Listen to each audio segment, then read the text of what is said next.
জয় শ্রীকৃষ্ণ। রাধে রাধে। নমস্কার বন্ধুরা, আজ রাধা অষ্টমী। আর আজকের দিনেই সমগ্র দেশে, বিশেষ করে মথুরা বৃন্দাবন সহ বেশ কিছু জায়গায় মহা সমারোহে পালিত হয় রাধা অষ্টমী। এই দিনটিতে বহু মানুষ ব্রত পালন করেন। এই ব্রত পালন করলে সংসারে সুখ ও সমৃদ্ধির ছোঁয়া লাগে, আর্থিক কষ্ট দূর হয় এবং সকল প্রকার মনস্কামনা পূর্ণ হয়।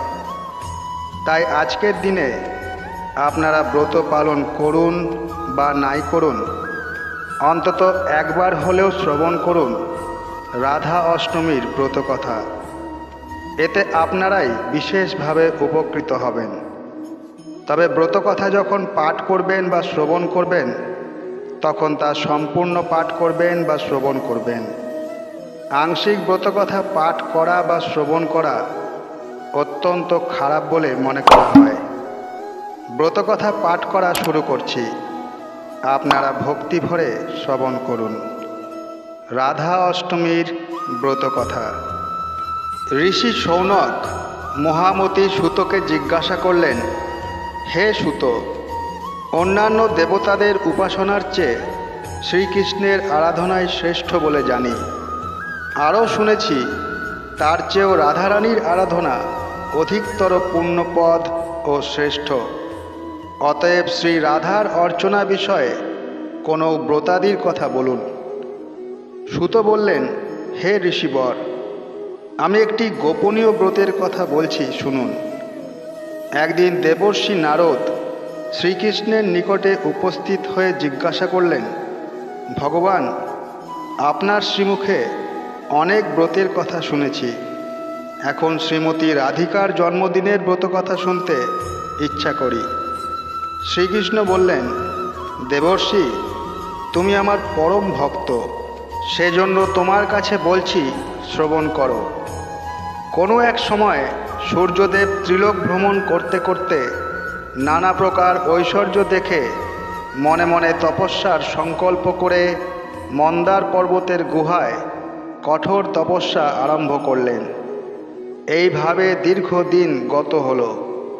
সূর্যের কঠোর তপস্যা আর পৃথিবী অন্ধকারাচ্ছন্ন থাকায় দেবতারা ভীত হলেন। ইন্দ্র দেবগণ সহ আমার কাছে এসে সব কথা বলে। আমি বললাম, হে দেবগণ, সূর্য থেকে তোমাদের কোনো ভয় নেই, তোমরা নিজ নিজ স্থানে যাও। আমি সূর্যদেবকে তপস্যা থেকে নিরস্ত করব। তারপর আমি সূর্যের কাছে গেলাম। সূর্য আমাকে দেখে খুব আনন্দিত হলেন। তিনি বললেন, হে শ্রীহরি, আপনার দর্শন পেয়ে আমার জন্ম ও তপস্যা সার্থক হল। যিনি সৃষ্টি স্থিতি সংহারকর্তা ব্রহ্মা বিষ্ণু মহেশ্বর, যাকে সব সময় চিন্তা করেন, তাকে দর্শন করে আমি ধন্য হলাম।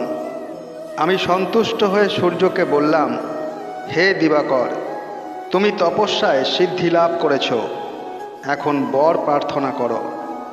তুমি আমার পরম ভক্ত, সেজন্যই তোমাকে আমি দর্শন দিলাম। এই কথা শুনে সূর্য বললেন, হে প্রভু, আমাকে একটি গুণবতী কন্যার বর দিন। আপনি চিরদিন সেই কন্যাটির বশীভূত থাকবেন।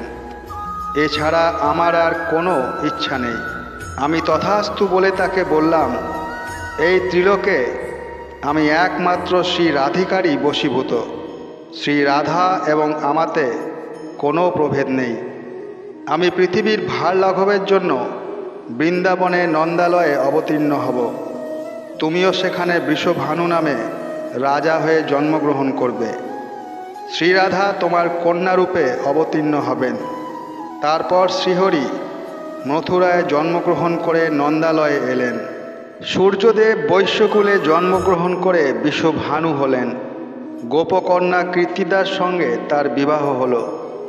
যথা সময়ে ভাদ্র মাসের শুক্লপক্ষের অষ্টমী তিথিতে বিশাখা নক্ষত্রে কীর্তিদার গর্ভে রাধিকা জন্মগ্রহণ করলেন।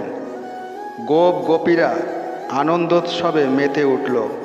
আমার মায়ায় মুগ্ধ হয়ে রাধিকা আমাকেই পতিত্বে বরণ করতে ইচ্ছা করলেন। যথাকালে আয়ান ঘোষের সঙ্গে শ্রী রাধার বিবাহ হলো, কিন্তু আমাকে পরম পুরুষ জ্ঞানে আমার সঙ্গে বিহার করতে লাগলেন। শ্রী রাধার এই জন্মতিথিতে গন্ধ, পুষ্প, ধূপ, দীপ, নৈবেদ্য ও বসনভূষণ দ্বারা শ্রী রাধার পূজা করে নানা প্রকার মহোৎসব, ক্রীড়া, কৌতুকাদি করতে হয়। রাধার সখীবৃন্দ, গোপিকাবৃন্দ, কীর্তিদা, বৃষভানু প্রভৃতিরও পূজা করতে হয়। তারপর ব্রতকথা শুনে সেদিন উপবাসী থেকে পরদিন বৈষ্ণবদের সঙ্গে প্রার্থনা করতে হয়। রাধা নামের সঙ্গে কৃষ্ণ নাম যুক্ত করে জপ করলে যাবতীয় মন্ত্র জপের ফল লাভ হয়। তপ জপে আমার যেমন সন্তোষ জন্মে, একবার রাধা নাম উচ্চারণ করলে তার চেয়ে সহস্রগুণ বেশি আমি সন্তোষ লাভ করি। এই ব্রতের অনুষ্ঠানে সব দুঃখ দূর হয় ও পরম শান্তি লাভ হয়।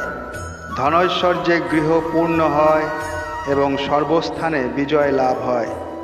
ভক্তের কাছে এই ব্রতের কথা বললে সমস্ত অমঙ্গল দূর হয়, কিন্তু ভণ্ড, পাষণ্ড, ভক্তিহীন নাস্তিকের কাছে প্রকাশ করলে অমঙ্গল হয়।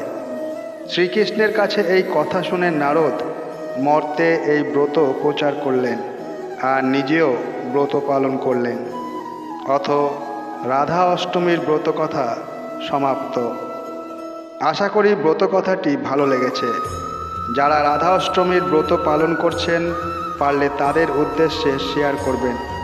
সকলেই ভালো থাকুন এবং সুস্থ থাকুন, এই কামনা রেখে আজকে এখানেই শেষ করলাম। জয় শ্রীকৃষ্ণ। রাধে রাধে।